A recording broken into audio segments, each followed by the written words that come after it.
Welcome back to Bitcoin Season 2. Bitcoin Season 2 is about new ideas and new conversations from new people on Bitcoin. It's the technical and the cultural combined into one conversation. A lot of new topics on the oldest blockchain. Bitcoin Season 2 is produced by Blockspace Media. Make sure to check out our other podcasts and our podcast network, Gwart Show, The Mining Pod. Blockspace Media is an independent B2B Bitcoin media company focused on the business of Bitcoin block space. Also subscribe to our newsletter, blockspace.media/subscribe. So we have a great conversation today with PortlandHODL. You may know him as the guy who reorged Testnet-v4, or the guy who's throwing all those 4 megas into Marathon's blocks. But if you're a little intimidated by some of the technical conversation, we're going to start out, try to keep it kind of intro some of the non-technical folks into like some of the high level stuff. So thank you for joining. We're going to run this about an hour. Welcome, PortlandHODL, to Bitcoin Season 2. Thank you, Charlie, for having me. Very excited to be here and looking forward to our conversation today. Hopefully it's going to be about a little bit of Slipstream, maybe some consensus and relay policy. Who knows? Future soft forks. Yeah, it could be all of those things. That's like the hot topic right now. But let's pull back. Like I want to make this approachable to the ordinals, the NFT folks, even like the traditional non-technical Bitcoiners. We may have to talk about Bitcoin consensus and relay policy, but maybe just to lay a foundation, like what are your views on Bitcoin in general? Like, how do you think about Bitcoin? Why Bitcoin? And then why did you end up building Slipstream? My views about Bitcoin are specifically that Bitcoin is a peer-to-peer version of electronic cash. Like literally as a white paper says. I do believe that is the ultimate use case for Bitcoin. But secondary to that is that it is censorship resistant freedom money, right? And as such, like that entails permissionlessness and kind of all the other properties of not having an actual governance structure or like a top-down enforcement mechanism for the way transactions or Bitcoin should be used. And going on Twitter, like especially in 21, 22, that was my first exposure to the public culture of Bitcoin, not the private, like working on the GitHub and kind of Bitcoin talk, but actual like communication, free flowing real time, especially over Twitter spaces. And like, it really kind of got in my head during that period of time that like Bitcoin is literally for anybody to do whatever they want with, as long as it's within the consensus rules of Bitcoin. Like I always heard the term Bitcoin is for your friends as it is for your enemies. And I really latched onto that because in everything in life, there's some sort of governance system on, okay, well, this is the actual total scope of things you can do, but you actually are only permitted to do like a much smaller section of that. And so, yeah, I believe that at the end of the day, Bitcoin is money. Bitcoin is also a database of money that's programmable. And as such, like this is kind of the more technical side of it, but you can program Bitcoin to do things. And I don't want to restrict anybody's use of Bitcoin for any reason beyond the consensus limits of what actually Satoshi set out that Bitcoin is, like the rules, like what kind of programs you can write on Bitcoin. I don't think that's my position to tell anybody how to use their Bitcoin. And like, even like going like a little bit deeper, I'm going to ask you a question. Like if Bitcoin had no value at all, like you couldn't exchange it for money or anything like that, what would be the only thing you can do with your Bitcoin? Like what's the intrinsic use case for Bitcoin? Communication, I guess. You're pretty close. It's writing data to the blockchain. You can bribe miners. That's literally it. Like if you have one Bitcoin, the only value of that Bitcoin technically is how many bytes could you write to the time chain? And that doesn't necessarily mean arbitrary data. You could write transactions to that time chain using that one Bitcoin. But you like, for example, I could take my one Bitcoin and send it to myself. Okay, I have less than one Bitcoin now because I'd bribed the miner. I could do it again and again and again and again. I'd run out of Bitcoin. But in the process of doing that, I basically create this like trail of data. That's the only actual use case of Bitcoin, is like writing data to this database of money and programmable definitions of what that money can do. And like other utilities, for example, gold, you can smash it into a watch or a chain, but most people say it should be money. That's like Bitcoin's intrinsic use case is literally writing data. And as such, like concluding all that, Bitcoin is literally the freedom to write data as long as you can bribe the miner. Like that's what it boils down to. It's almost the other term I hear, and Satoshi used this. It's a distributed timestamp server Correct. as well.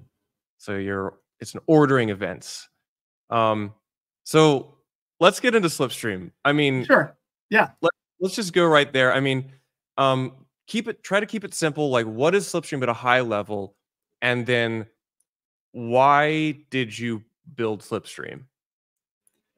So Slipstream at a high level is basically the ability for a user to directly submit their transactions to a miner.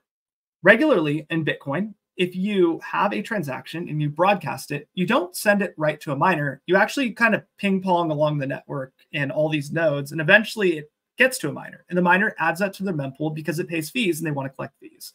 And so, yeah, basically what this is, it's basically saying your transaction's down here, Marathon's up here, just go straight A to B, and you can directly submit it with a little bit of an extra fee. So it's kind of think of like an overnight shipping service for transactions versus going through the postal service where you'll have a bunch of hubs along the way. Marathon literally drives the truck out to your house and picks up the transaction, drives it back to Marathon. Like, it's fully in Marathon's control. There's no like USPS, the shipping hubs, like, oh, my package went here to like Arkansas, then ended up back in Texas, just to go back to California kind of thing. And the package is representative of a transaction. As a part of that process, though, of doing a direct submission, there's some unique properties that kind of became apparent.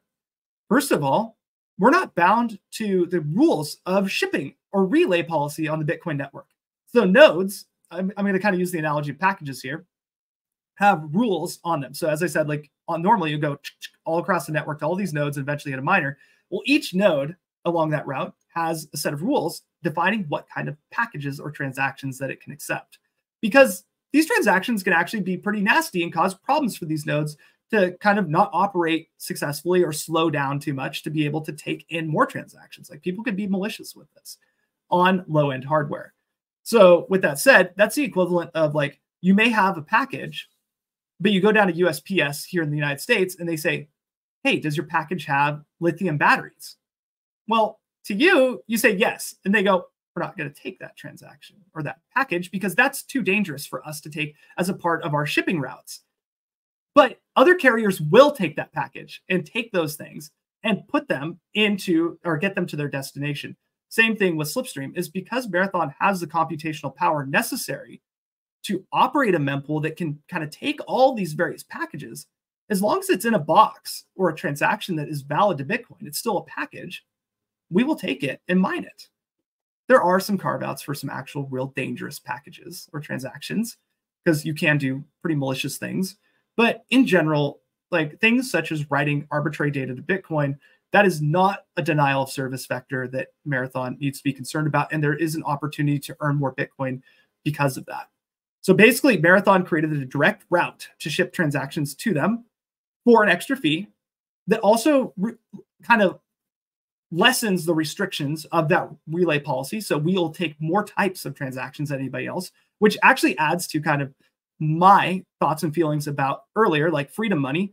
Nobody should be censoring this stuff. Like, we shouldn't be picking and choosing the winners and losers of like who gets to use what types of transactions. And as such, yeah, like Marathon kind of went with like, let's open up and be less, like, I guess, less censoring, I guess you'd say, or like filtering, because we have a wider set of total transactions we'll accept compared to any other pool currently. And by the way, if I ever use the term we, like, I am a contractor of Marathon. I do not represent the brand, and my statements should be taken as such. Like, the final part about Slipstream that it enables is a private mempool, right? So that means users can directly submit transactions to Marathon, and they go into the Marathon mempool to get mined, but nobody else sees these transactions on the network, which is either kind of a really good thing if you're trying to not kind of tip somebody off in the mempool that, hey, I'm doing something, or make a large movement, but also can be problematic for fee estimation for other nodes, because you kind of have this miner that represents a very small percentage of the hash rate that has like this secret, like the fees are likely higher for them than anybody else. The reason why I'm okay with that being that way is Marathon isn't enough of a source of hash rate to really kind of impact overall fees, right? Like having one block like a week that creates like a basically displaces other transactions because the fees paid in that block were higher and it was private, nobody else could see it. I don't think that is causing any huge quality of life problems for Bitcoiners overall. And second, we do have an API open, and you can go to the Slipstream web portal and you can see the current fee rate that's in the Marathon mempool. So, and we can get into like the further conversation about private mempools and the implications and what a healthy, robust Bitcoin network looks like. But I think you know, it's interesting that, and I love your analogy of the packages and like a messaging, like the kind of like almost like a mail delivery service, and because that actually I think helps a few of the hurdles when explaining mempool relay policy and things like Bitcoin Core standardness. But it's funny, and this feels a bit like just this conversation that comes up every time that there's a soft or hard fork or any kind of fork discussion in Bitcoin.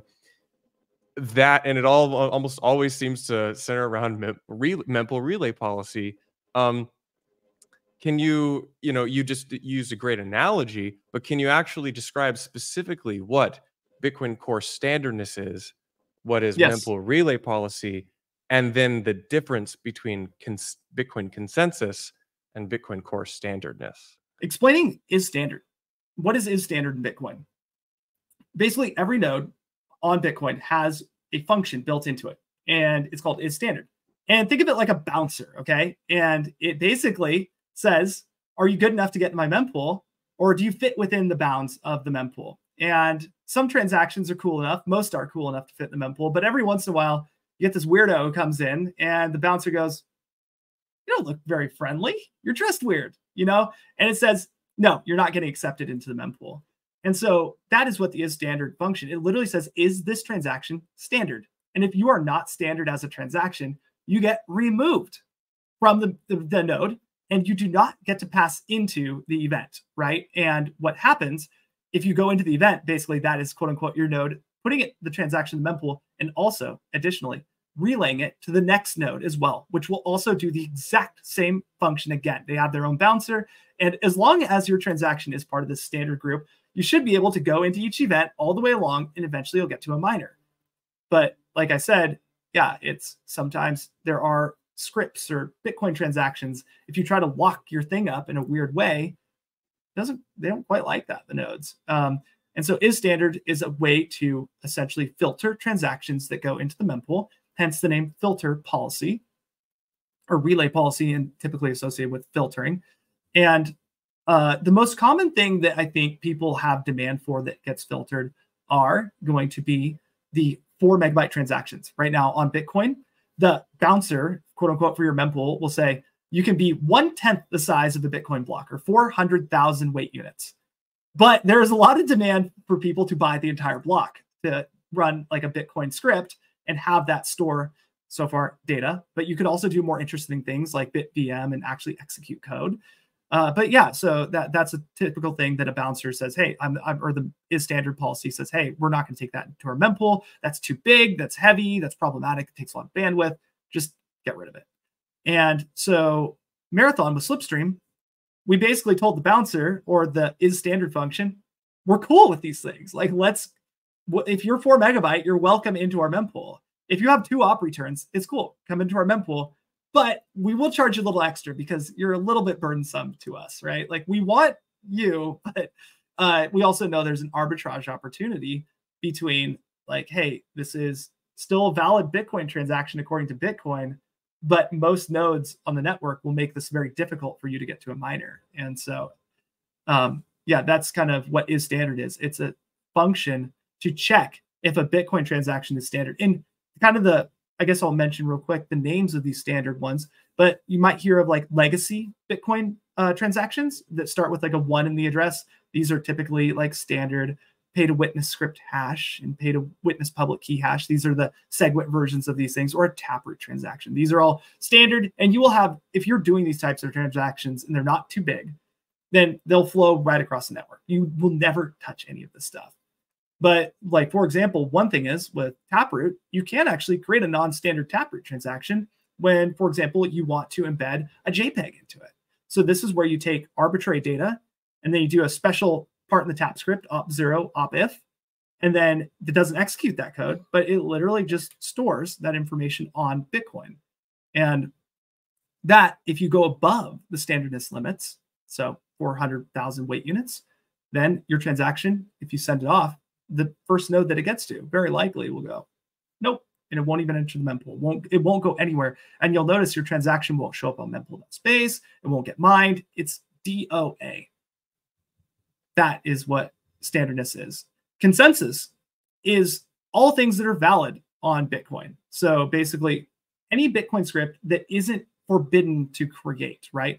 And there are limits to that. One limit is, well, why is the limit 4 megabytes of data on Bitcoin, or 4 megabytes for a script?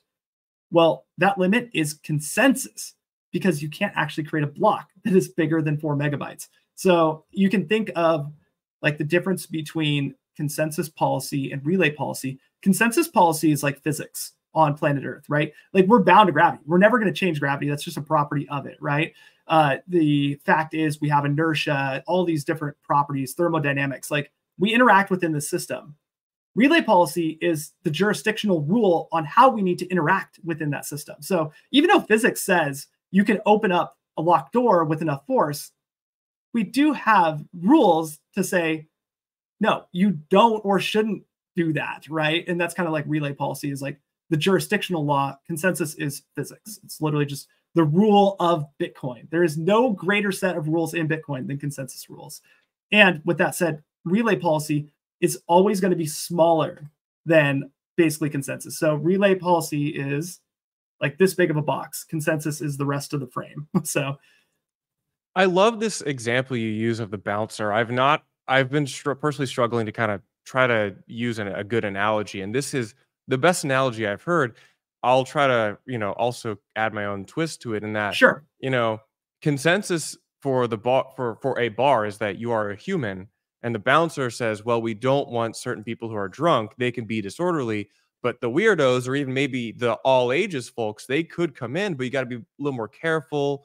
Sometimes you have to add some extra checks for if you want an all ages bar and also serve alcohol, and sometimes you're trying to curate a specific vibe, and it's just much easier to say, well, we're just going to use the conventional rules for allowing people in.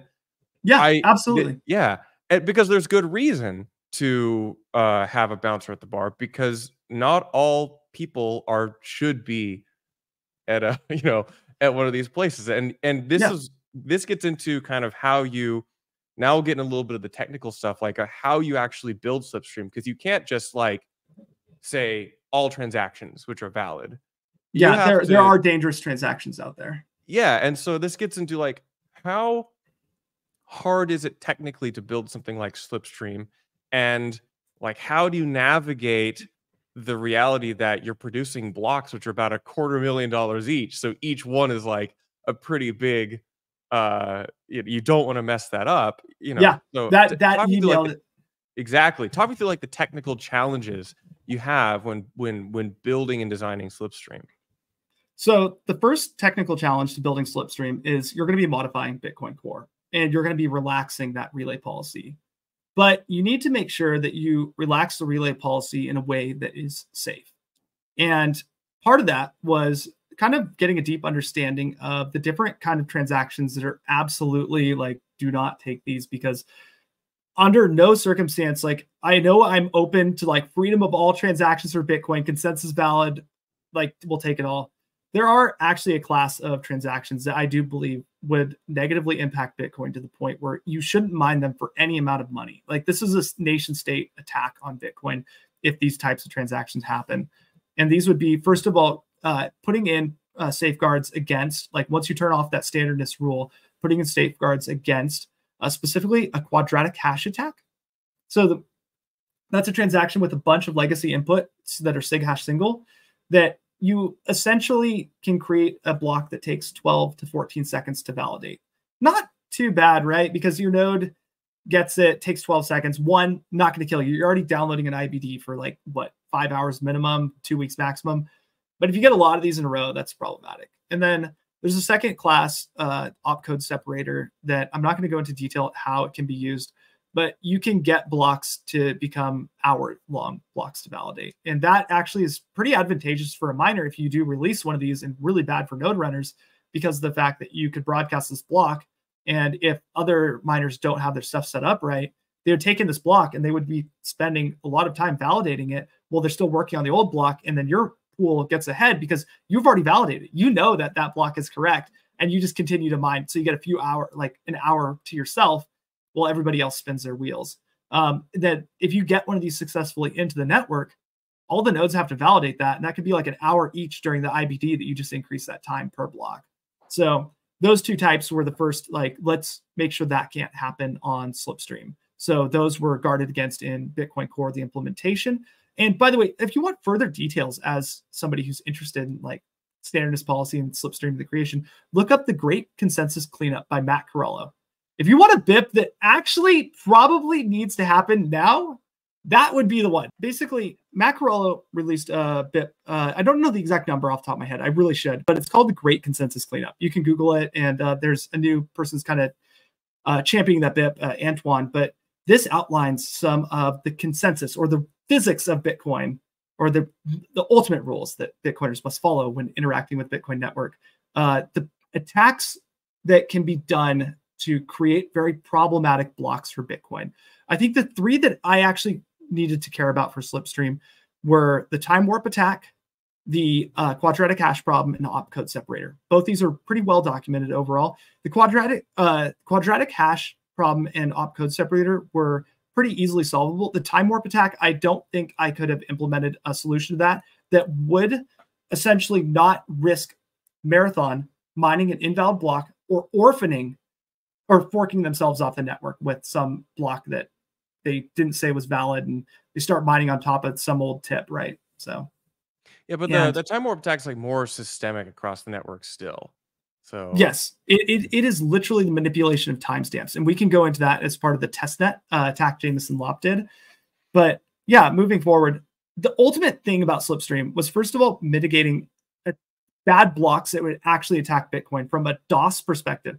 DOS is denial of service. This is when you can deny nodes the service of operating, being a Bitcoin node.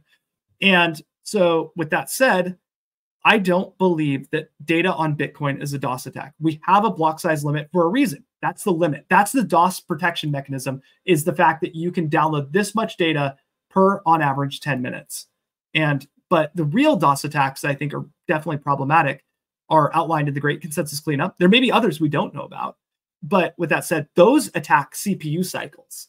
So the block size things are arbitrary data. You're like putting more bits onto the network, right? You're putting more bits on the hard drive, but you can't actually make the node like utilize its CPU, the actual brain of the node, to do these calculations or be really slow so it can't do other things. It's just data. And yeah, basically the class of attacks that are absolutely actually problematic to Bitcoin are DOS vectors that DOS CPUs and the actual hardware processing things. Third, being generally nice to developers with Slipstream. So there are upgrade hooks in Bitcoin. For example, we use like op0, op1, op2, op3 for SegWit and SegWit versions, kind of like preventing people from utilizing those unnecessarily and building meta protocols on top of those opcodes that then developers are forced later on to go, well, we want the soft fork. Do we rug all these people? So as such, we kind of, there's a few upgrade hooks that we left alone that you can't utilize Slipstream. You'll get a little notification, hey, don't use this opcode here. And that's as a courtesy to developers, and just like making Bitcoin upgrades easier later on, so we don't end up with, well, an opcode separator issue where we want to turn it off, but we really can't because we don't know who's used the opcode, because paid a script hash. And we, as Bitcoin developers, you don't want to soft fork anything in that would censor the ability for somebody to spend the money that they've locked to that script. So Slipstream has one of the, like, not a lot of developers actually get to see a direct result in revenue to a company or their project or like whatever they're working on. But this is you have a unique position here where Marathon has generated millions in additional revenue, I believe, from this. I don't know what the actual number is. I don't know what the latest number is, but it's considerable. It's public data. It is public data. And that's another thing about Slipstream. Like, first of all, like I wanted to build it to create like this freedom and Bitcoin being a permissionless protocol. If you have Bitcoin, feel free to use it in what way you can, as long as consensus is valid. But we also have made sure all the transactions at some point were paid in a block. It was not outside of the actual block through like, hey, send this to us inside of like a transaction. We'll put it in our purse, right? Everything went through a block. With that said, it's not millions. Yeah, it's been out for 2.5 months, and I do have the statistics available. The sum of all revenue right now that has been generated through Slipstream, 14.83 Bitcoin. I think at $70,000 a coin, that is close to $1 million or just over.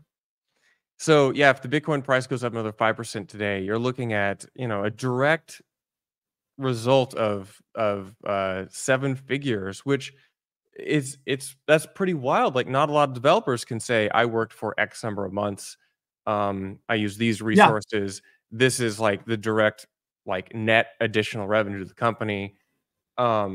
So which is kind of, that's really surprising to me. It's also surprising to me that we don't see other people building this. That was my, like, we'll get into that in a second. But yeah, yeah, like in general, yes, this has earned Marathon a lot more than I've gotten paid. So I don't really care, because like I'm a contractor, and so what? I agreed to my terms, and that's the rules, right? If they make a bunch of money from it. But yeah, it wasn't hard to develop, and it was a very successful, it was and is a very successful product. The sum of profit, so we actually do keep track of this metric. So what Mempool.space expects us to have had made for that block versus what we received, 10.511 Bitcoin. So multiply that times the exchange rate, $700,000. Like, it's not too bad for some, like, okay, you got a single dev that literally just kind of like built this thing and like didn't blow up any blocks for Marathon. So yeah, moving forward. Yeah, that's pretty much it there. I would say, what were the other 2 questions? I apologize for getting distracted there. Oh, well, no, you know, it's a bit of a rhetorical question here, but some people ask, like, why isn't everybody doing this? It seems to me like, you know, aren't there just a bunch of Bitcoin developers out there, and isn't the business of block production one of like trying to, you know, take any margin you can get? Like, what's going on here? Why isn't everybody I would agree. doing this? Like, I fully agree with that statement. So I think you're pretty well aware that Luxor pioneered the Formagger with the Tablet Wizards inscription number 652. I remember seeing that, and I was absolutely fascinated by that. Like, not the fact that it was a wizard, but like, why didn't more people do this? And then, yeah, so like back to consensus policy.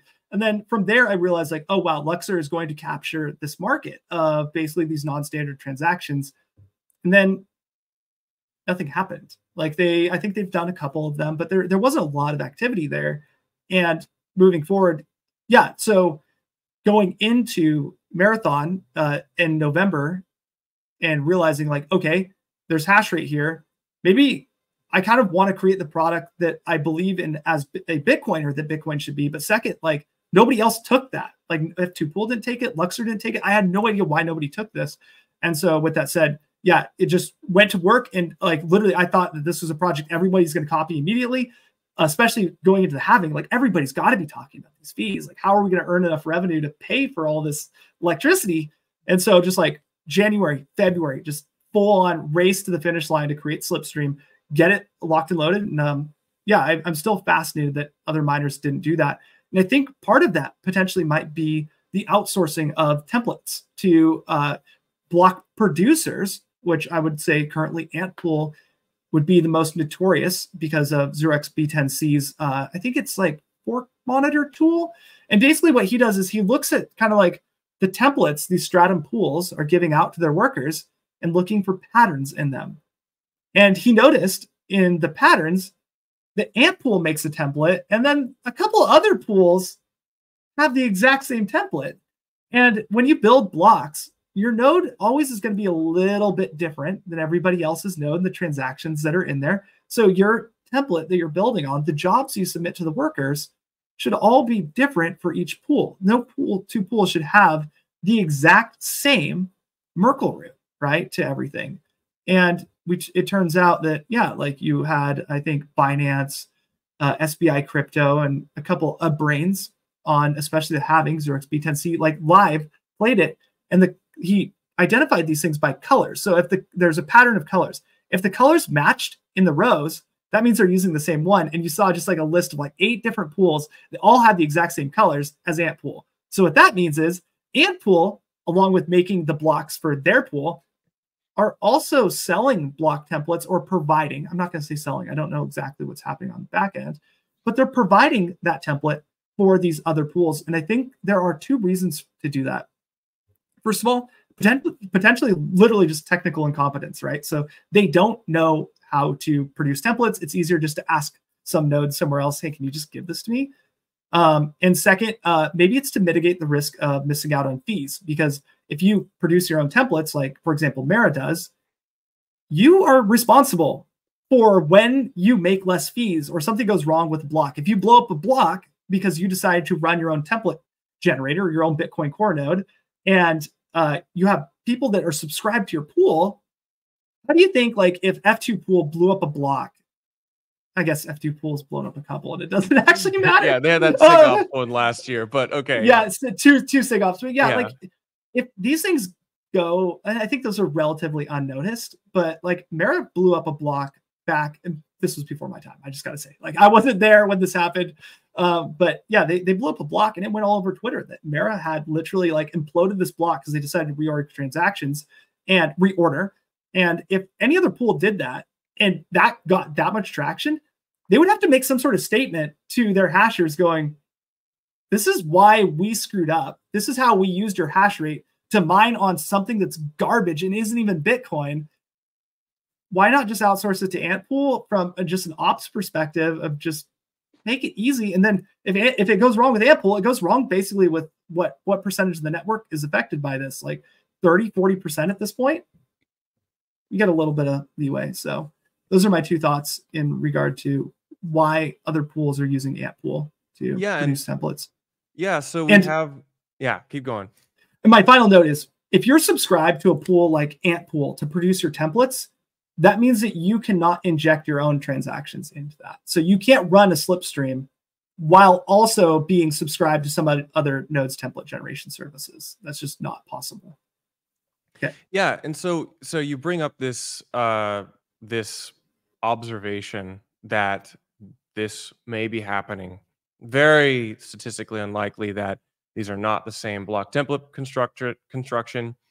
But you also dial in on something which I'll probably resurrect from a previous comment we've exchanged which is developer resources and technical competence. I think this is something that I personally have been very surprised by, especially as over the past 2 years, I've been forced to be much more in tune with the technical community in Bitcoin. And I used to think, oh gosh, well, there's thousands of like incredibly deeply competent Bitcoin devs. Like you could just pull one off the shelf and hire someone and they know what they're, but in as I have discovered, I think the landscape for even not just the average Bitcoin user's technical competence, but even the amount of developers who have a deep understanding of Bitcoin engineering is surprisingly limited. Is this your experience, and what are your thoughts on this? Absolutely, 100%. Like, ironically, I didn't realize the value of my own skill set at all. Like, literally, I've been doing open source contributions to Bitcoin Core kind of continuously for almost 2 years, 3 years before I got hired on with Mara. And Mara was the first Bitcoin company I got hired on at. I was literally running my own startup, right? And it's pretty interesting because, like, this, I'll just say the story up front, that I gave them my rate that I would normally charge my customers per my normal company. And they just doubled it, like, right away. I was like, what? Like, can't you guys find like Bitcoin devs to do this? And they're like, no, we can't find any Bitcoin devs. And most importantly, ones we trust that can communicate ideas well. And so, yeah, that is. And then the calls that followed up post Slipstream about, like, people were interested, like, hey, I saw what you do. How can you work for us, or what can you do? We can't find Bitcoin devs. I had no idea that this was even a problem. I thought you could literally just go on Fiverr or whatever website and just go, hey, I need a Bitcoin dev to work on it. That's not the case at all. So definitely understanding Bitcoin, Core as a protocol and like just the concepts around what makes Bitcoin work in combination with specifically Rust, you can do really, really well, I would say overall. You got to be able to market yourself and develop a brand around your individual, like maybe something to separate you from the other kind of Bitcoin devs in that space, but you don't have a lot of competition. And my kind of final statement is that my education is all self-taught, right?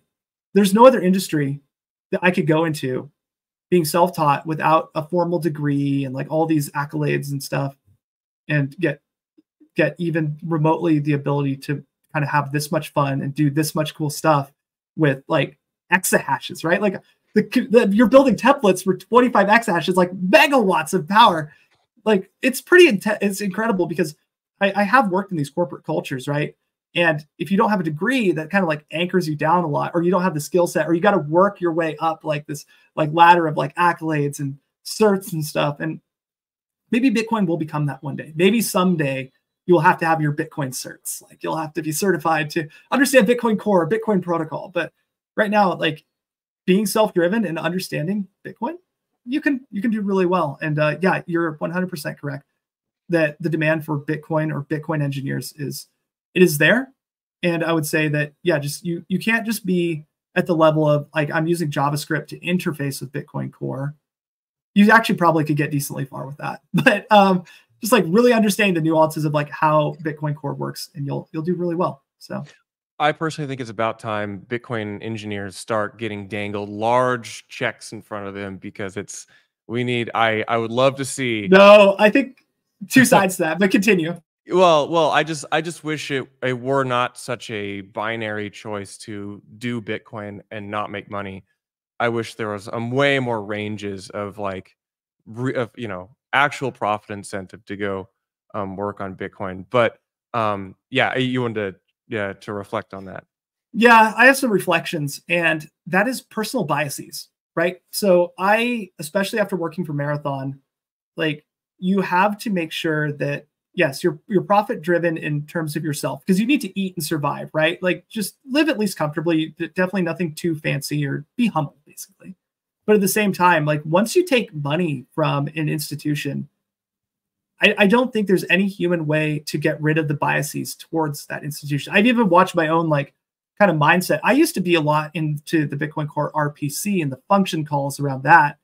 And now basically the majority of stuff I'm working on is all mining related, because that's created this feedback loop of the more I work on like get block template, etc., and like get block hash and like all these functions, the better off I do. And like there's a direct like carrot on a stick. And so I got to be incredibly careful that I'm not becoming biased against like over time my own beliefs of what Bitcoin is. Like I need to make sure I still stay grounded in that, and that the money doesn't create bad incentives to basically go directions that maybe even the free market wouldn't agree with. Like there are definitely Bitcoin projects out there that seem like their parent companies like pushing rope, and then these things kind of waterfall into changes to like PRs and Bitcoin Core. Like we need this to do this kind of stuff, and there isn't actually any market demand for that. It's just a parent company who might be seeded, by some VC funding, or I don't know. There's just like basically keeping track of biases and understanding that by taking money from a corporation, you will become biased, and as such, the altruism that comes with just freely, with your own extra time contributing to Bitcoin Core, that really, it doesn't go away completely. You just got to understand like how your kind of system will change when you get hired onto a company like this. And yeah, overall, I think so far I've done a pretty decent job at not trying to exert corporate influence into any of my Bitcoin Core PRs, which ironically I haven't had much time to work on lately because of the fact that I've been so busy with Marathon. So before we get into the testnet, because I want to chat about the testnet. Sure. You said you get to do fun things with multiple exahash. Let's just talk about one or two of those fun things. The famous M block. I think it got maybe 1 or 2 days worth of like Twitter discourse, but like I think it's probably one of the most fun things to happen this entire year. Talk to me about the M block. What's the story behind it? The M block, that was literally an overcommitment on my part. So I had just brought up Slipstream Core and released it, and we started using it on the template generators at Mara. And so we're running it live, and the CTO goes, what can it do? And I go, well, you can take in non-standard transactions, charge a little bit extra for that. You can also have a private mempool. And then he brings up like the story about like he went to a conference and then he saw the mempool.space blocks on the screens or one of the TVs. He's like, can we draw a picture on a mempool.space block? And I just go, yeah, we can do it. We got to be able to do it. Hardest project I've ever done in my entire life. Transaction ordering in Bitcoin is absolutely insane to get right. And so like overall, there were 3 runs at this that happened and 2 failed. But the good news is they failed in such a way that nobody noticed or cared because there weren't massive failures. Then the kind of nice part about the M block is that if it's successful, it becomes a massive success, like all over Twitter, like it did. But if it failed, kind of wrong, so aka the M was backwards, upside down, cockeyed, or it's flipped, you get roasted. You're done. Like Twitter is going to just absolutely nuke you. You're the OFAC company, blah, blah, blah. All these things like that they come out of this stuff. But if you fail really bad, it just looks like a scrambled block. So nobody kind of knows what you're up to. The other thing is not tipping your hat on testnet that we were doing this. So it like literally we went live with every single one. Blowing up the block wasn't a concern because all these transactions were injected through send raw transaction, which means that they did pass mempool acceptance policy. And then the last thing is, okay, we had 2 choices between creating our own transactions and using mempool-based transactions that were already there. We wanted to use mempool-based transactions, and I had the code to do it. The problem with it, though, the fees were so low in the mempool, it was all green. There was no contrast. You couldn't make a picture because of the fact that the fees were at 8 sats of eByte. But that also led into why it was so easy to do that stunt, is because if it is successful, you only forego like $7,000 in fees, and you get an entire 2 days of mindshare on Twitter, and you get to demonstrate the flex of like, this is our template generation capacity and Marathon. Like we have all these cool tools built from Slipstream. And so it was obviously like, okay, let's just do this. I know there's going to be some people that there are going to be some people that don't like it, but at the end of the day, there actually were monetary transactions in that block, but mempool.space only shows 7,396 squares before it truncates the rest of them. So there's actually another like 1,000 monetary transactions, or a third of the block that exists above that you can't see. And then the next thing is, okay, we decided to use our own transactions because the mempool wouldn't produce enough color. Well, Marathon then has to like basically pay for those transactions because nobody else is going to pay those fees. And so you have to build these like exact transactions. They're all consistent, 7,396 of them. And there's some interesting things. First, don't lose the money. So with that said, you have a bunch of pre-signed transactions that are paying fee rates of like up to $130 a transaction or 2,000 sats of eByte. And so if a miner were to basically get a hold of your Stratum jobs, they could then kind of work and get 1 transaction, not too bad. But the worst would be a reorg. So if we did make the M block with those really high fee paying transactions, and just by chance, Antpool also mines the block. And the network accepts Antpool's block and our block. And next thing you know, Antpool's block gets mined on top of, so those transactions would all go back in the mempools of the nodes, get reabsorbed. And at that point, you would, well, the odds of Marathon just mining a block right after that are 0. Is this a dumb question, but is there a scenario where Antpool might get the M block in its own block? No, because the other transactions were such a low fee rate. It would be basically the really high fee rate, 2,000 sats of eByte, the 150 sats of eByte, and then the rest of their 8 sats per vbyte, but the 1 sat per vbyte ones, the green squares in that would all just get thrown away.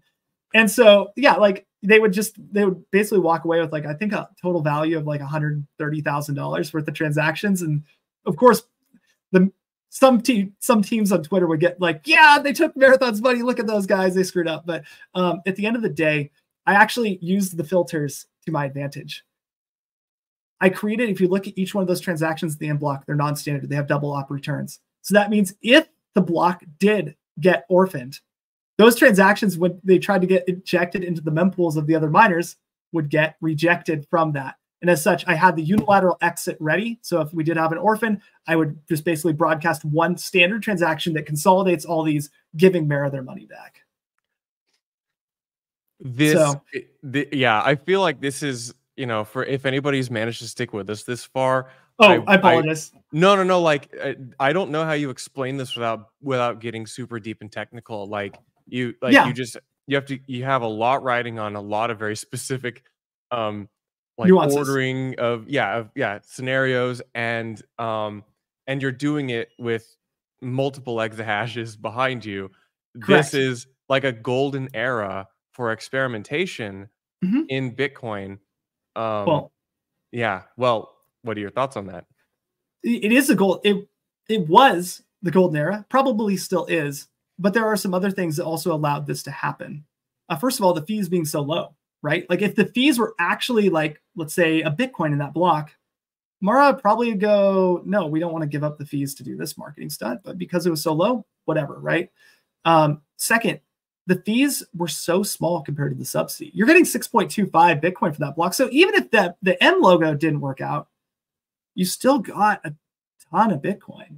Like, so, it's a screw up, but it's not worse. So, but now it's 3.125. Okay. So the fees add up to be a lot more as a percentage. So experimentation is hindered a little bit more because can you actually afford to lose those fees for one block if something goes wrong? The answer probably still is you're probably going to be okay, right? Like it's still 0.1 BTC, not too bad. And then you get into the future where it's all fees. You won't be able to do this any longer because you can't afford to lose that kind of value with the hash rate. And then my last note about the M block specifically was the feedback mechanism. So aka ensuring your transactions were in the right position in the template because you had to modulate them in the order, right? So basically I had outlaid with the pre-signed transactions, the exact transaction IDs in the order from 0 to 7,395. And I would check the block template to make sure everything's lined up. If anything wasn't lined up, I'd wiggle it, basically adjust that fee rate by prioritized transaction until it fit into its correct slot. That's my final note. That was the last technical challenge, is creating a feedback mechanism to validate with 100% certainty that the moment that block gets mined, that is going to be the correct output. Okay, that's all. So experimentation is limited. Yeah, one of the things I keep telling people is like, I don't think Bitcoin is for JPEGs long term. I would like people to price out JPEGs.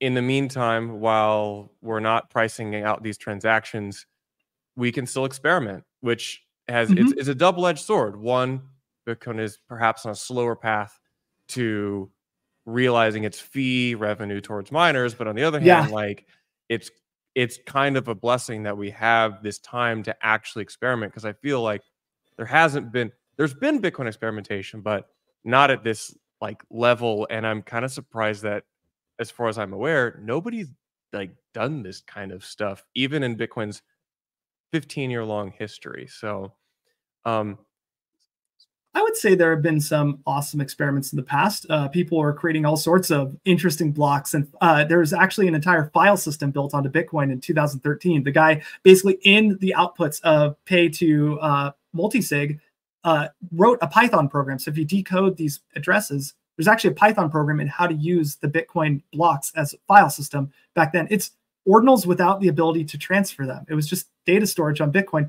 And it was used for actually a little bit, because I went through and I looked at all the non-standard transactions in Bitcoin that were using these kind of pub keys in multisig addresses. Instead of using those types of transactions for money, they're using it for data. And basically storing data on Bitcoin has a history that goes back. It's not just now. It's literally been for ages. People have been storing data on Bitcoin.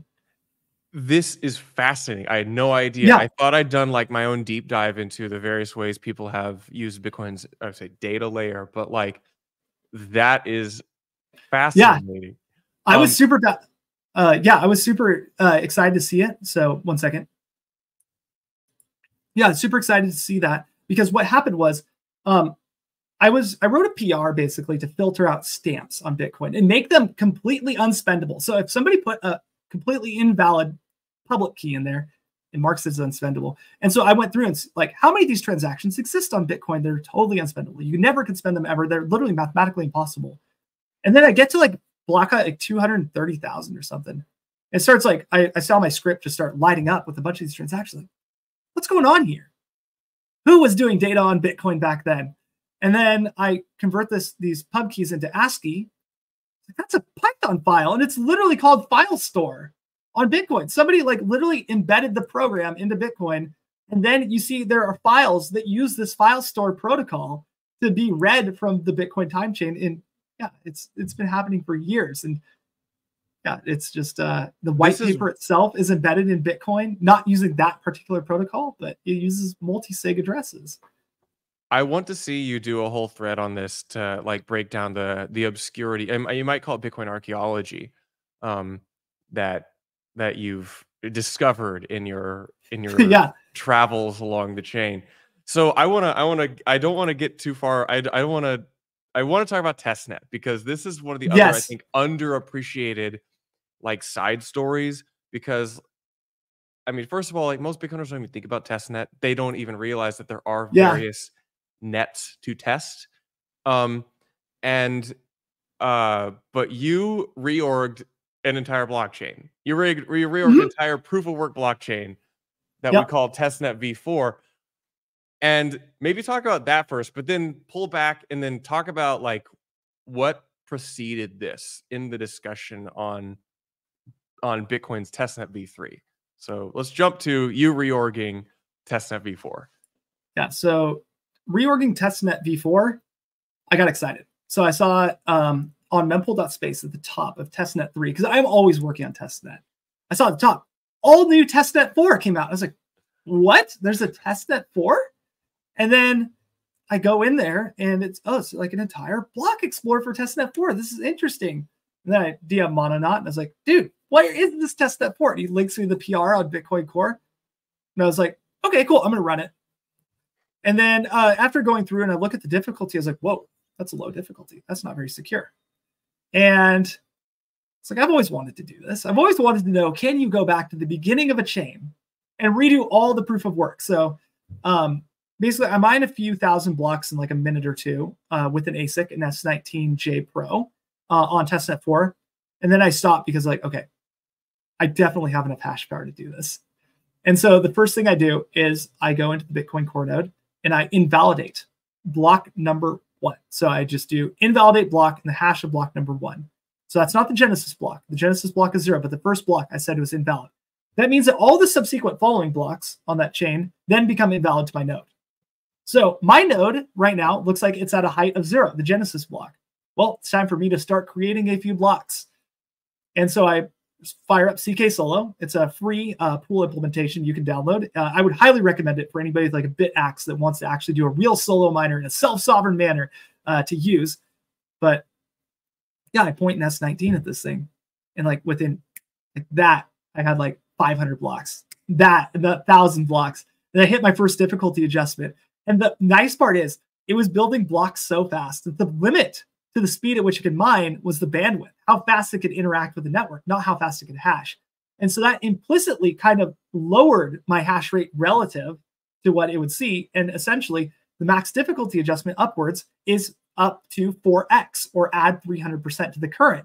So, okay, I mine my first 2016 blocks. PortlandHODL has to have his first difficulty adjustment. It increases by 4x, or up 300%.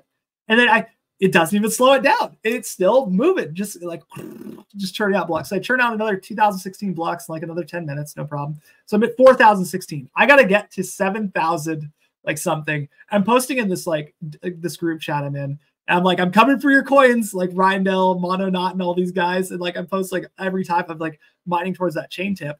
And then, okay, start going, and then another difficulty adjustment. Now it's starting, I'm starting to feel it a little bit. Now it's like 35 minutes for that difficulty adjustment to go through. And then to get to 8,000, whatever, then it was a little bit slower. And then after that, it started getting really slow. But I basically got to utilize that difficulty adjustment upwards in the limit to allow me to mine through those number of blocks. And of course, as I got the heaviest chain, my question is, what do the nodes do with this? Now that I've created this beautiful, very long chain that's longer than the regular Testnet 4 chain, will the other nodes just willy-nilly download it and go, this is the heaviest chain, we're going to use it, even though PortlandHODL mined every single block to himself and now has over 1 million Testnet 4 coins? And the answer is yes. All the other nodes very happily saw that I had the heaviest chain They took in these blocks in order, put them together, and then deleted all the old blocks. And like in the morning, I saw like Monodot, those guys are like, my money's gone, you know, and like all their balances show 0 because the chain, when validated against that, their money doesn't exist any longer. So that was my reorg on testnet. Second part of that, the good guy aspect. Well, game theory does play out a little bit here. I do want to keep my testnet coins. And if I was a bad guy and I reorg the chain, take everybody's coins, then they're just going to change the Genesis block before the release. They're probably going to do it anyways, right?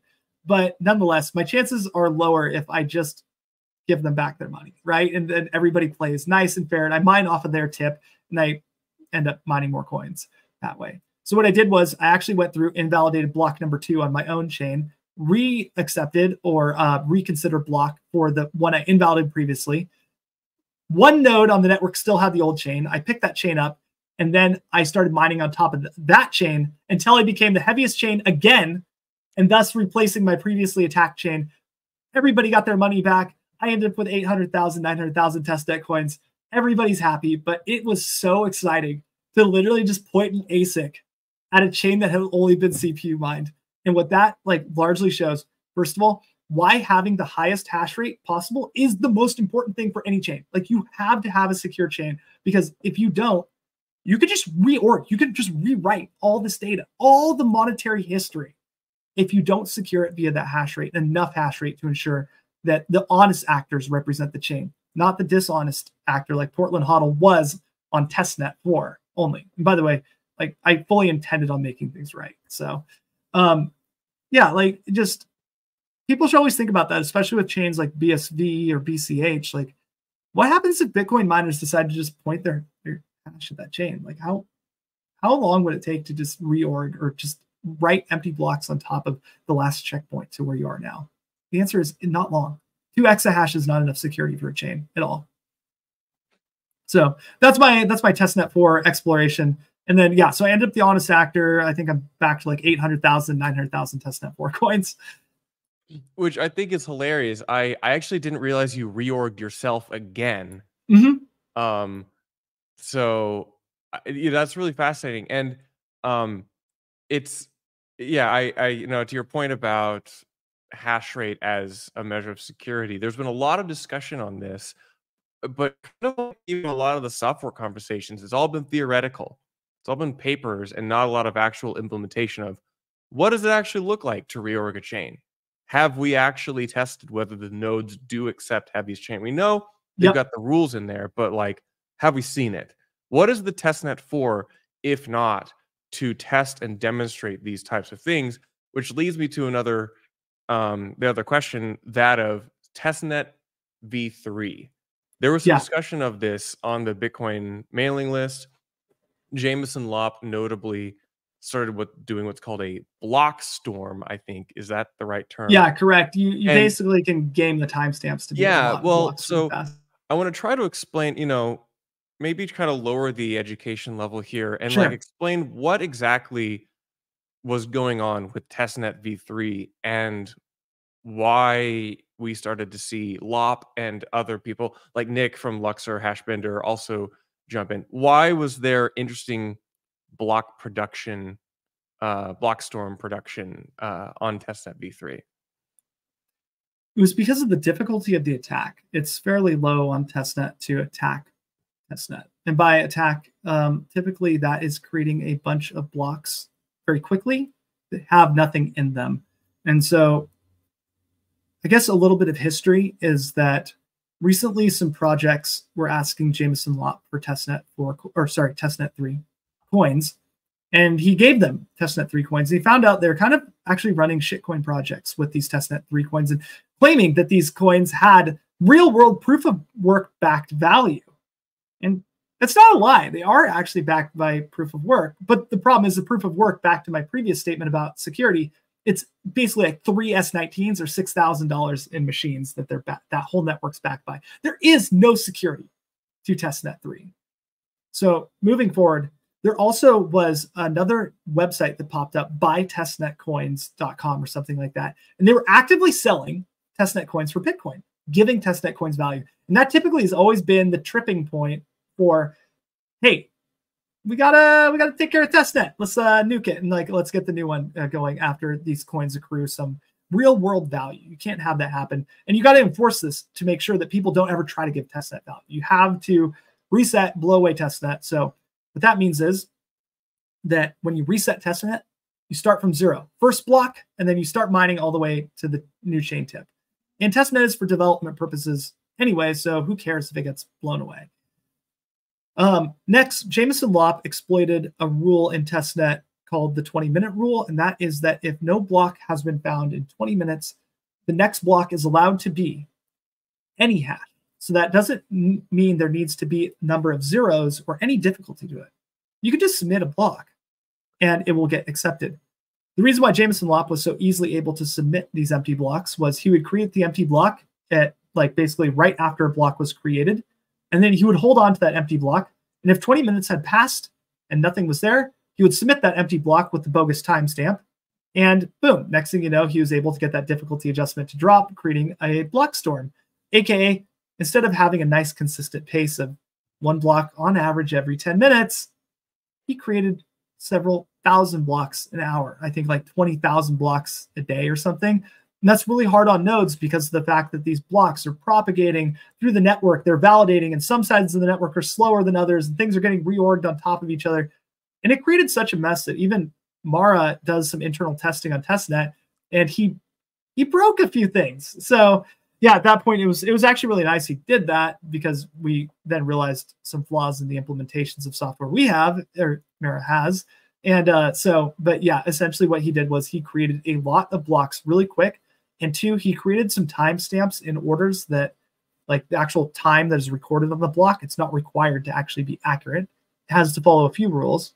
But these were not accurate timestamps in these blocks, and that caused some other problems. So yeah, essentially, Jameson Lopp made testnet4 unusable for quite a period of time. And now that attack is very well known publicly, and there are other people also still doing this on testnet. If you go to mempool.space right now, you'll see that there are a lot of empty blocks. They haven't got the same block storm that he got, where the difficulty moves really low, but it's still pretty decently problematic. Yeah, and the reason, because he discussed this on the mailing list with some other notable Bitcoin devs on like, well, we don't want these testnet Bitcoin to accrue value. It's not good for the developer ecosystem. But like if we reset it, we're not really like solving the problem. You still have this malincentive, and like, what do you actually do? So my interpretation, without actually having spoken to him on this, was like, he's just going to make it unusable so that nobody can use testnet for a while, so that we just, certainly the degens don't have infinite money to go and do infinite degeneracy. Maybe we can just kind of help them, lose interest. That was kind of my interpretation of it. I think that's really all you can do. And then second, mitigate these kinds of attacks on testnet4 for higher stability. So you can actually, because the next question is, how do you create a permissionless testing platform that doesn't just get attacked and destroyed, right? Like testnet has some, like if you want to test out merge mining for a sidechain, you have to use testnet. You can't use Signet. You need actual mining equipment running on that. The testnet's the only proof of work backed Bitcoin test network. Signet, it doesn't do that. And so the second thing as well is like, if you want to test like block propagation, block connection times, etc., like testnet works really well for this also, because you're actually interacting with real miners. A stratum pool implementation. So like, let's say you modify your pool. Well, testnet does really good for that too. So you can't do these kind of things on Signet. So this was a really good conversation about Slipstream and testnet, but I have some other topics that I want to introduce. I want to get your thoughts on, and some of them can be a little spicy, but they're topics of the day, especially given that like it seems to me that there is real material conversation again on Bitcoin Core, this topic of spam, the potential soft fork, even just Bitcoin consensus broadly. I guess I'll probably start with Bitcoin Core, as you are a contributor and you spend a lot of time caring about this. What are your thoughts on Bitcoin Core and the current discussion on it?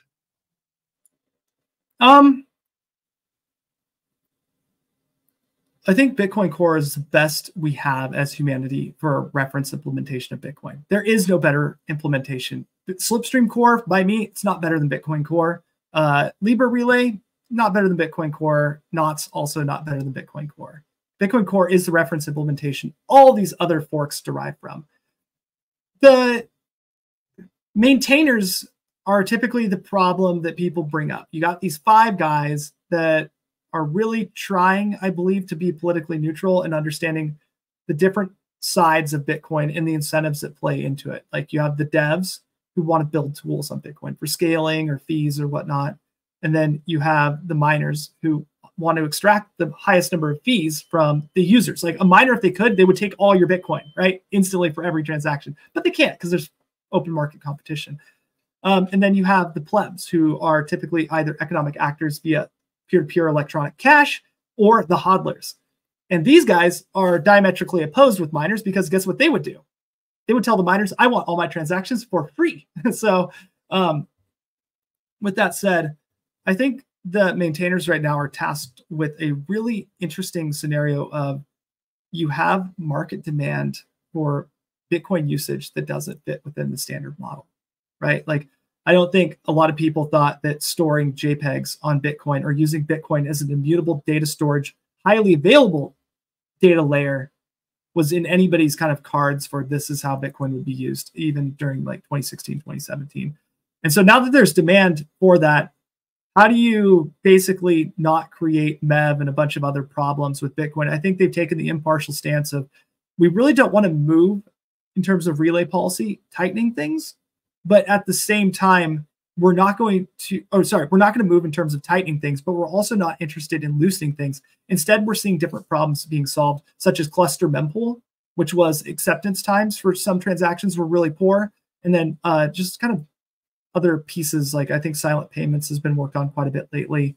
And just kind of staying out of the line of fire for these politically charged topics. And you'll kind of see it on the PRs in Bitcoin Core that when these kind of things get brought up, for example, there's a user by the name of RetroPex who did permit bare multisig to false. There is some really good content in there about like why we should disable bare multisig, why we should keep it allowed and relayed, but they become lightning rods for very emotionally charged discussion.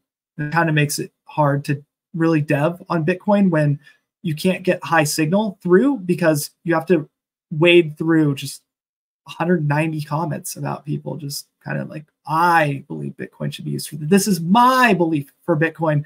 Bitcoin should be used for this. But at the end of the day, like at a technical level, it's a permissionless protocol. And as long as you follow the rules, it's still Bitcoin. So with that said, yeah, I do believe the core maintainers have done an excellent job at ensuring the Bitcoin network as a whole operates successfully. Bitcoin nodes for economic actors don't get DOSed or taken down by bad transactions, and miners continuously produce valid blocks on the network without forking it off. So I think they've done a great job. Like, I'm so thankful for everybody at the maintainer level. If you actually want to contribute and work on stuff, they will be there to answer questions. Like literally, you can submit a PR and it may take a while, but it will get reviewed. Somebody will look at it, make a comment. They may knack it and say, I don't like what you're doing. They may hack it. And then you go, yay, I've done something good. But they've been more than helpful. The IRC channels with the Bitcoin core devs, fantastic. And I think at the end of the day, some of the responses by, especially like Peter Woolley, if you don't like spamming your mempool, well, just enable blocks only. Just don't take in mempool transactions. Stop relaying. It's a valid strategy. So yeah, overall, Bitcoin Core is the go-to reference implementation, and nothing has shown higher stability, including BTCD, which failed twice in 2022 due to different issues that would stall out the chain. That's the back end of LND. Oh, I didn't know that. I actually wasn't aware of that. So this is, can I go into a little history real quick? Yeah, do it. Yeah. So this precedes all of Ordinals by about 4 months, but Burak basically exploits the tap script size, and he creates a 998 out of 999 multisig that works on Bitcoin Core, but the back end of Lightning, which was BTCD, which is another Bitcoin implementation, I think it's written, I don't know what it's written in, but it's not Bitcoin Core. It's somebody else's like own build of Bitcoin, completely different language, everything. But the thing to understand is if you build a copy of Bitcoin Core in your own language, it has to match one-to-one. Think of like an emulator for a video game. Like the original video game cartridge is Bitcoin Core. That's like the old Mario cartridge. That is what is actually Mario. If you build your own, it's an emulator, right? And so he exploited the fact that he had made a comment saying, hey, you guys have an issue with your consensus code for Taproot. If I submit this transaction, your node is not going to take it, and all the Bitcoin Core nodes will. And they didn't do anything. And so next thing, he bribes a miner to make this out-of-band transaction because it's slightly too big. And he does a 998 on 999 multisig, and he submits it. Bitcoin Core nodes keep on downloading blocks. BTCD, it stalls out. That's really bad if you're an economic actor. Like he could have potentially done really malicious things to take people's money because he knew that he would be able to stall these nodes out. So, but yeah, that's why it's so important. Yeah, and that, I mean, that gets into one side follow-up question I have just on client diversity. Like, I personally haven't really looked into a lot of the discussion on like what people think about libitcoin, knots, core, and now use the term Slipstream core because I guess you've added the your internal own client branding to the Pantheon. Yeah. Yeah. What are your thoughts on other clients and the roles that client diversity plays? Is a diverse client landscape good? What are your thoughts there? This is very nuanced and tricky. Yeah. Answer it how the answer you feel. answer how I feel. Yeah. No. And even Satoshi said it. If you have a client diversity that approaches basically like 50% on each side, like let's say Bitcoin Core it loses market share to knots. Like knots starts like really taking off and people use knots, and you got like a 50-50 split. And like I said earlier, the video game, the emulator analogy, one of them falls out of sync with the other, and there's a block that's produced that, for example, maybe knots or core takes because of its policy, the knots then rejects.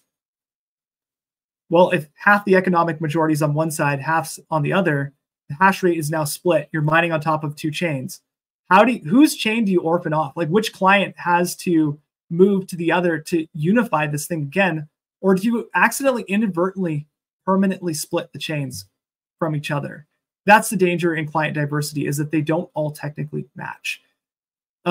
The idealistic approach is, yes, we should have an unlimited number of clients because everybody should be able to try their own thing on this permissionless network. And so, yeah, I do encourage anybody that wants to build alternative clients to do so.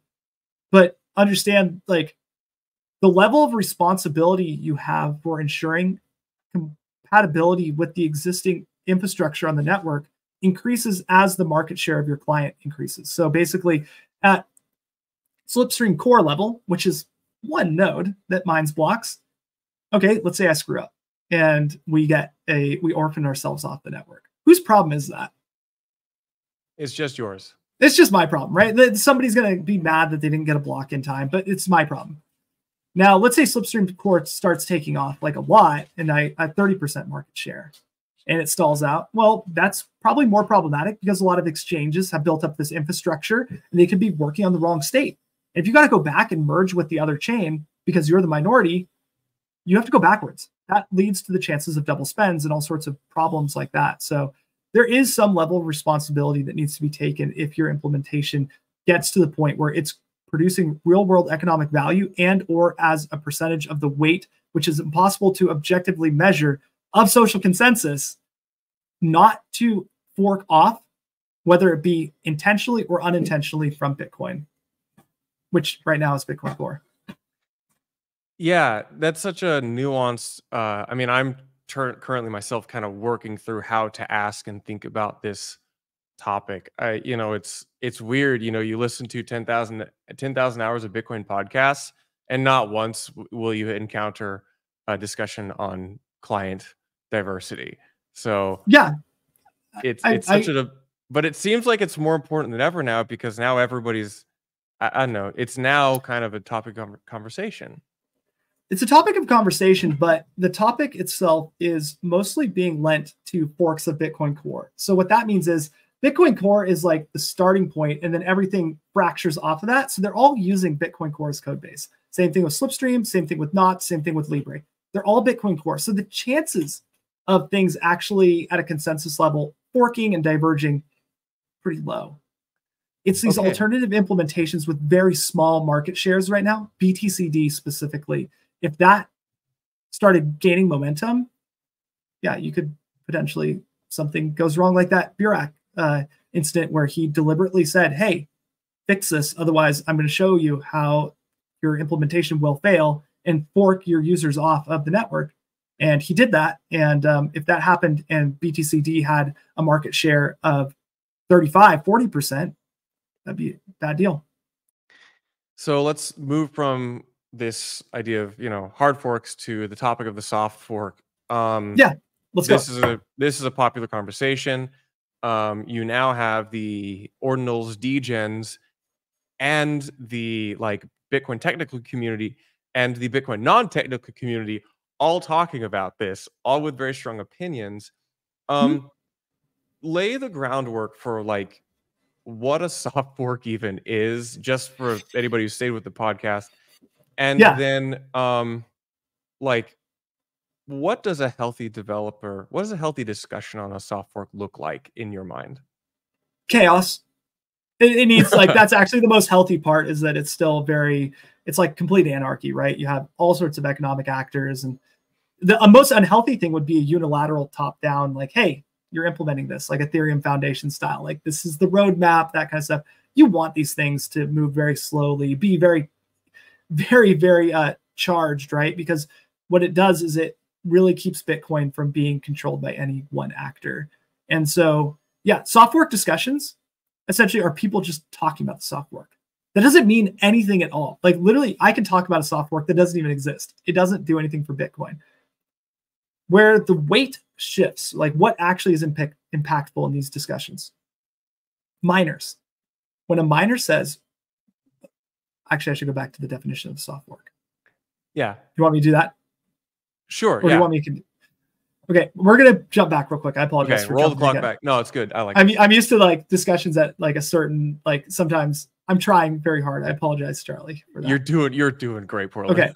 So with that said, a soft fork basically is a change you can make to Bitcoin that people can install and run Bitcoin Core with this new change that will not cause it to be backwards incompatible with Satoshi's node. Basically, the Bitcoin rules are still the same. You've just done something nuanced or special with it, but it's backwards compatible. So what that means is, SegWit, you actually increase the block size.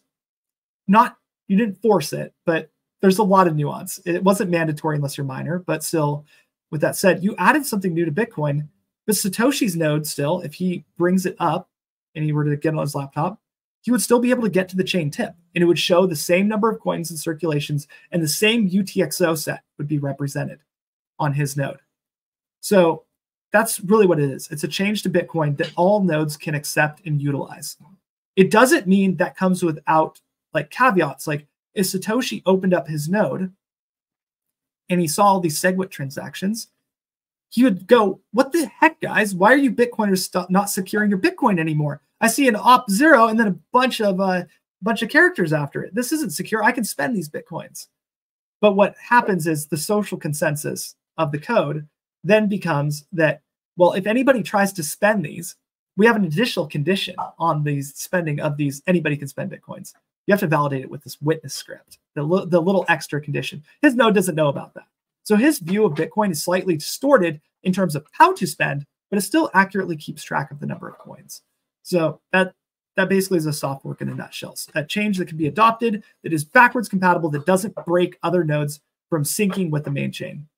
So let's get forwards to, now we're talking, we've been having these soft fork discussions, which is kind of where we are. And then you now talk about where it gets meaningful is where miners consider a soft fork. So why do miners have power in a soft fork? Well, they're the ones writing to the chain. They're the only ones that have the privilege of inserting rows into this database. By what I mean by that is creating the blocks. A node runner that you run on your Raspberry Pi without any hash rate attached, you can read the database. You can read the state of all things money, but you cannot add to that. And so when miners adopt soft forks, that means the miners are applying additional rules to the way they add things to the Bitcoin network. In SegWit, what they did was they said, hey, we have these anybody can spend outputs, but when we see one of those, we're going to add in this little additional validation where we're going to check for some extra data. And same thing with all these other soft forks as well. Basically, they're enacting additional changes, such as like in TapScript, if you see this one command, then you do opcat, right? And the other nodes will go, okay, I see opcat, but I don't know what it does. So I just assume it's true. This is like a nuanced part of that discussion. But yeah, the miners are the ones that enforce the rules of the soft fork and make sure they're enacted in combination with the node runners, right? They're like two sides, because the nodes themselves also validate these blocks that come from the miners. So the miner can't just go, hey, I'm going to implement a soft fork, even though it's invalid Bitcoin, because they submit their block. The rest of the network is going to reject that block, and then they just wasted all that energy. So with that said, that's where soft forks at some point have to be enacted and validated at the level of the miners, because the miners are the ones that validate the blocks. Moving forward, the node runners also have quite a bit of power too. And so as a node runner, especially if you're an economic actor, right? So like a Coinbase or some guy who sells like t-shirts or something for Bitcoin, or a Lightning service provider, they can also kind of force the miners to enact these soft forks. And by saying, well, if you mine a transaction that doesn't do opcat right, my node is going to reject your block. That's the user activated soft fork. They're literally at the node runners saying, we're going to enact this because the miners aren't taking care of this. And at that point, you can leverage that to get a new feature into Bitcoin. I think those are the two primary like sides to the weight of who can kind of make these changes to Bitcoin and how it gets done. Basically, the miners can start by signaling or enacting, and the node runners can then comply with the newer versions of Bitcoin or stay with their current version and just maybe have a little bit of a distorted view. And second, the node runners can enact these soft fork rules and force the miners to then comply, because the economic actors are requiring that the miners now enforce these rules for their new blocks, because the miners obviously don't want to just start making blocks that don't go anywhere. They get burned or orphaned by Coinbase. So no, that's an incredible, fantastic explanation. I feel like there's not enough people who actually try to tease the concept of a soft fork out. And I feel that, you know, when I hear other Bitcoiners talk about soft forks, they tend to have just a very flat view of it. They tend to use the single example of the block size war as like the one, like, this is how it looks. I'm like, that's how it looked then. You know, I don't, this, it's going to be very different. It's evolving all the time. And yeah, I mean, so speaking of the evolution, what's PortlandHODL's view on any soft fork proposals? What are your thoughts? Where do you ossification maximalist? No, I'm just kidding. This is probably going to make some people upset. I think most soft forks have had pretty poor unintended consequences in Bitcoin. Like some are really good, like check sequence verify, but specifically, like I'm going to reference SegWit. And from a technical lens, like you look at SegWit, absolutely an engineering marvel. But the social side effects of it, where you created a caste system for data, where certain data, well, you get 25% of the cost of other data. Like what? Like why is it this way? Like I know you incentivize certain things, but you did a mandatory block size increase for it. But at the end of the day, certain data is cheaper than other data. And okay, so you have this new kind of like rule that there's a way to get cheap data. Why did that play out to really benefit data storage and incentivize it? It's because if I send a monetary transaction today and I do a pay to witness public key hash transaction, about 20 to 30% of my transaction gets that discount. The rest I pay full price for. Now, let's look at the 4 megger. You are like some JPEGer who wants to dump his data on Bitcoin because he loves his artwork. You know, this is I spent so much time on this. I got my extra Bitcoin. So I'm an OG. Let's go spend some Bitcoin. Let's dump it on chain. Just rip the 4 megger. What percentage of his transaction got a discount on the bytes he stored on Bitcoin? 100% of it. Almost 100%. Literally, there's like maybe 30, 40 bytes where he had to pay full price on, but he got complete discount, or not marked up is the technical term, on those weight units. that it's a pretty bad incentive for data storage and like how to use Bitcoin. And there's also some other like missteps, I think, which were like the use of like hashed address types as well to like store addresses. And then we realized at the social level, most people reuse addresses anyways, which gets rid of all the quantum resistant properties of that. And so you end up back at Taproot where you just have another pub key on chain. Taproot itself, X-only pub keys. Like, I don't know. I just feel like we as humans attempt to do things and we just, our scope as an individual or even a group of Bitcoiners is just too narrow to foresee all the possible consequences of a soft fork and like what it's going to do to Bitcoin. Overall, I would say Bitcoin is improving though. Like we have made the right moves, but there's no way to make a move that doesn't have some sort of side effect. And then so going forward, scaling, like that's pretty much like the argument that is used for a lot of these soft forks right now, like these covenants, CTV, OpCat specifically, check contract verify, vault, APO. Like you can get scaling outside of a block by creating these covenant locked UTXOs. And I think that we do absolutely need the tools to be able to do this, right? Like at some point, like there are going to be billions of people trying to onboard to Bitcoin over time. Right now, though, just looking at the on-chain metrics, let me just go to mempool.space. They're down bad. Hold on, I just want to make sure I'm being objective here.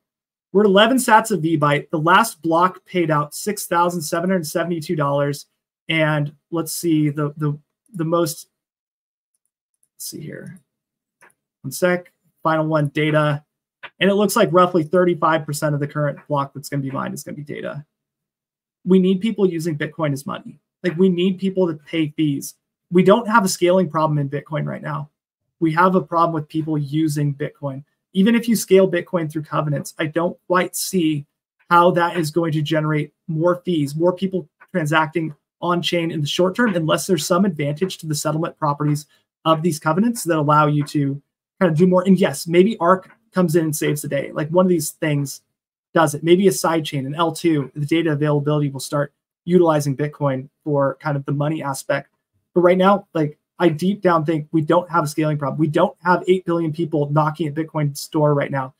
We have an issue of like people literally just using Bitcoin for commerce. Like we need more people buying stuff with Bitcoin. We need more on-chain monetary transactions. The act of even competing with data to me is absolutely insane that Bitcoiners are having to fight at 8 cents per V or 8 sats per VByte with op return transactions.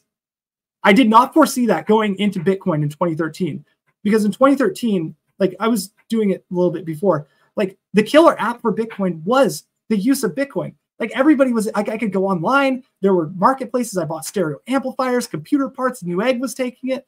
Like Bitcoin was money then. And you had people using Bitcoin, and the fee market was pretty strong back then. And nowadays, like, just let's get those fees up. Let's show there's a lot of use of Bitcoin and develop applications that really incentivize people to want to use their Bitcoin, even on chain. I don't like second layers. Great. Like we do need that eventually. But right now, let's fill that block space with monetary data on chain. I really, really appreciate that answer. I feel that rarely are there good advocates for maybe not ossification, but don't change anything yet. I think there's very few like well-spoken, coherent advocates for that. I want to put a note. I definitely am not saying don't change Bitcoin. Like there are certain soft forks I'm more open to than others. I just don't think any are technically necessary right now. Like we haven't even beaten Taproot to death yet, right? And so like at that point, like what makes me more or less okay? And remember, I don't matter in Bitcoin. Like there are rules without rulers. Nobody actually matters. It's all a giant lie. Like technically as an aggregate, we do matter. But as an individual, nobody has any influence over the Bitcoin network. I'm looking for things that are kind of more specialized. I don't want opcodes or the soft forks that introduce broad-based functionality into Bitcoin. I don't want Bitcoin to end up becoming yet another Ethereum, because of the fact that blockchains so far to me represent the fact they can solve one problem truly. That is money. And that's only through proof of work and actually backing it with the security of real world energy. Everything else, I'm pretty sure a SQL database is more than adequate to solve the problems. Like Ethereum, you could do a SQL database, it would probably do the exact same thing. There's no reason to add blockchain to everything. But money, where transparency is the most critical portion, the only activity in human history where humans cannot keep their hand out of the box, the cookie jar, is money printing. You need full transparency and security to prevent money printing. That's what the Bitcoin blockchain does. It's very slow, but that's what it needs to be. And so adding specialized opcodes like CTV, specifically like the BIP 11.9 format proposed by Jeremy Rubin, I really like because I'm not going to say like, I'm more open to, because of the fact that it lists out all the things it can do. And it's very tightly controlled. And so in my head, I can go, okay, the chances of me saying I like this and then later on going, oh, wow, I don't like that thing on Bitcoin are probably lower to me than something like OpCat that has a lot more flexibility to look at introspection and create different types of activity on Bitcoin and enacting or enabling that soft fork and then going later on, I kind of wish we didn't do that. And like closing up that whole line of thinking, SegWit to me was kind of that exact line of thinking. I wanted it. I love the idea of SegWit, the kind of block size increase, the cell of the people basically be able to prune these inputs through the witness section, the increase in TPS. And later on, I realized like, okay, through other soft forks, including Taproot, it created some pretty poor incentives that led to my previous statement of we have Bitcoiners that aren't out competing data on Bitcoin because the data people get discounts. Like, so yeah, closing that out. I want very fixed opcodes. I appreciate that. Yeah, I think it's interesting because I feel like a lot of us are unified on one general criticism of Bitcoin, which is that not enough people use it yet. And I think this in my own personal kind of Bitcoin understanding and exploration, I've learned that, oh, there's not that many Bitcoin developers. Oh, to me, we have a huge top of funnel problem for Bitcoin, and I think it should cause some self-reflection, which then leads me to one of my. I want to close this out with a really good the way I was introduced to PortlandHODL, which was I was introduced to you as a Bitcoin educator. That was my like the first. I actually read through some of your old threads or things you'd said in different places where you were explaining kind of very difficult technical concepts in Bitcoin. And I feel like a lot of the most hardcore Bitcoiners, the biggest passion projects we have are in education and bringing new people into the ecosystem. I kind of want to, so I would love to ask you some questions about how do you orange pill people? What are the effective talking points for you? And then what education topics do you think are severely lacking in the existing Bitcoiner knowledge base? Okay, the first one, orange pilling. I don't think I've ever been good at orange pilling people, unfortunately. I'm typically pretty technical overall in my discussion. And one of the things, by the way, a little bit of background noise, I apologize. I work out of my kitchen. So yeah, so with that said, most of my education is really focused around self-custody. That's the most important thing in Bitcoin, that you have a UTXO on layer 1, that you secure your keys, and really focusing on not getting scammed. So, and by scammed, I mean having your Bitcoin taken from you, losing out on buying Bitcoin because you end up, not you, but someone ends up buying a shitcoin. Like, why Bitcoin over BSV or BCH? Like I said earlier, you don't want to put your money in a network with 2 exahash of security, like these kind of things. And then creating formats that are easily accessible to people, such as the slide decks. So I would create like these slides on Twitter, and ultimately analogies. So always trying to refine analogies to relate Bitcoin-based ideas to real-world things. That has always been kind of the go-to way to try to orange pill people.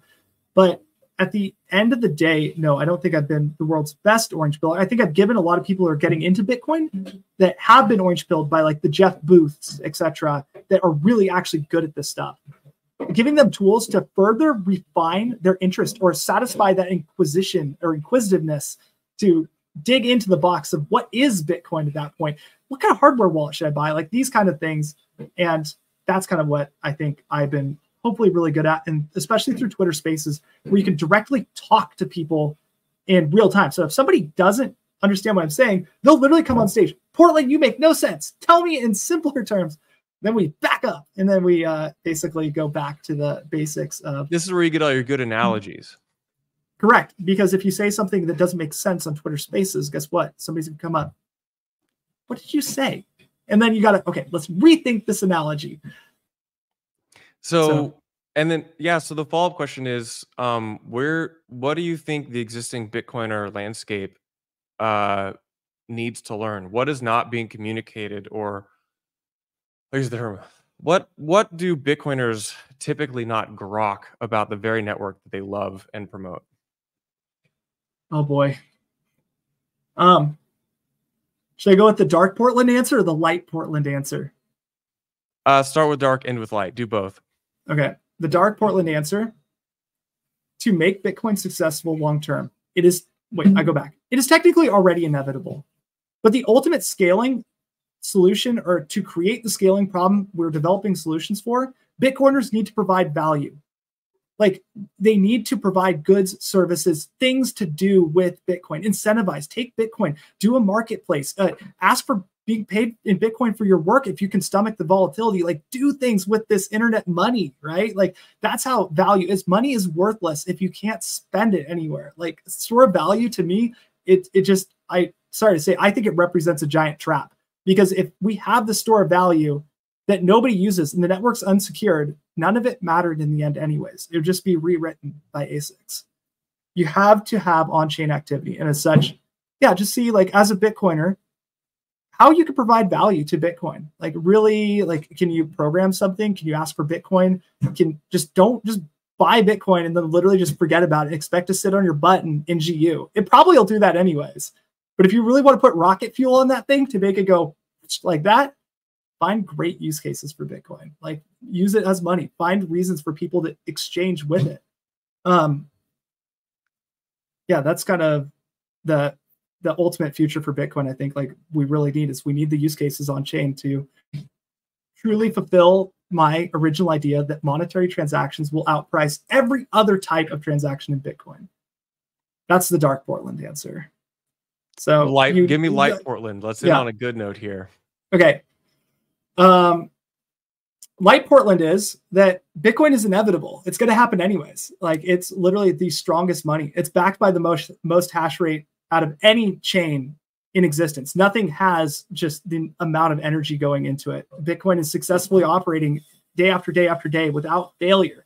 Bitcoiners right now are more engaged than they ever have been in the technical discussion of Bitcoin, right? So trying to shape their ideas and viewpoints. I'm watching the same people that came into my Twitter Space lessons to learn about how to set up their first hardware wallet, now discussing soft forks like OpCTV and OpCat. That gives me a lot of hope for Bitcoin, that we're going in the right direction, that people are really starting to understand not just that Bitcoin is something you were sold because of NGU, that instead it's about what Bitcoin is and what you want Bitcoin to become, because Bitcoin cannot be defined by any one individual.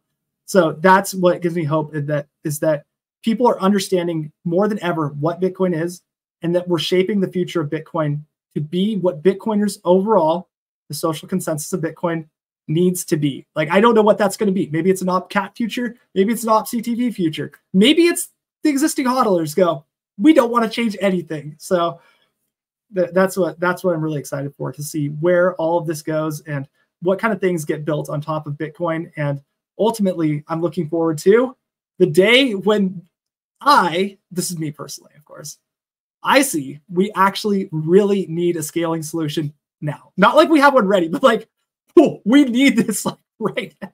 Blocks are full, fees are like $250 a transaction. That is when like we have hit the mark, and then things get really exciting. And I do like, last note, fees are inevitable. It's like, I don't know, like it's gonna go crazy. It has to long term. There's no way you can have 8 sat per VByte transactions in perpetuity. Yeah, it's like, how do you reconcile with the fact that you believe this is inevitable, but also like everyone should participate? Now we start to almost reprise some things in theology and philosophy, but we won't make that type of podcast. No, I think I say it's inevitable for one reason. That government in of itself will dilute the currency to the point where Bitcoin is the only option. It's just the time frame and the pain you have to go through with that. The other side of like users needing to participate and interact with the Bitcoin network, that's just like the acceleration mechanism, right? Like giving it a little boost, pushing the throttle of the car, you know, just not like letting it idle into success. Like really like being active about it will produce a quicker and better result, in my own opinion, than just HODL. Like HODL's great, but also like use the Bitcoin. Like it's amazing. Like sending money to somebody for a good or service without a bank involved. There's nothing more freeing than that. Like it's pretty good. Well, Okay, Portland, I have been wanting to have this conversation for a long time, and I'm a huge fan of your work and just the way you position yourself in the broader Bitcoin discourse. Where can people find you? How can they reach out to you? And how can people do Slipstream type things with you? So you can find me on Twitter, handle PortlandHODL. You'll pretty much see me with the laser eyes and my fiance, and should be right now about 7K followers, just in case you're worried about scammers. I do not subscribe to the blue check. I'm not going to be giving Elon any money. If you're worried, just send me a DM, and I will never, ever ask for coins, money, or anything, ever. I think that's pretty much it. Just follow me at PortlandHODL. I can, if you're really interested, slipstream.mara.com if you want to see the Slipstream portal and maybe even submit your own transaction. Don't feel the need to, though. Like most transactions aren't non-standard, and it's more money. So like, don't use the portal if you don't need to. Like it's literally just there if you want to check it out and what it can do. All right, fantastic. Well, I feel like we could have gone for a really long time on a number of subjects, so maybe we'll have you back. I hope so, as long as I was cohesive enough and got together some points that actually mattered to you. 100%. Okay. So yeah, there's like innumerable topics that we could jump off from here. I agree. So anyways, otherwise, I'm going to play the clip and wrap this up. So thank you so much, everyone, for joining us. Bitcoin Season 2, blockspace.media. Subscribe to the newsletter and check out our other podcasts, Gwart Show and The Mining Pod. See you next week.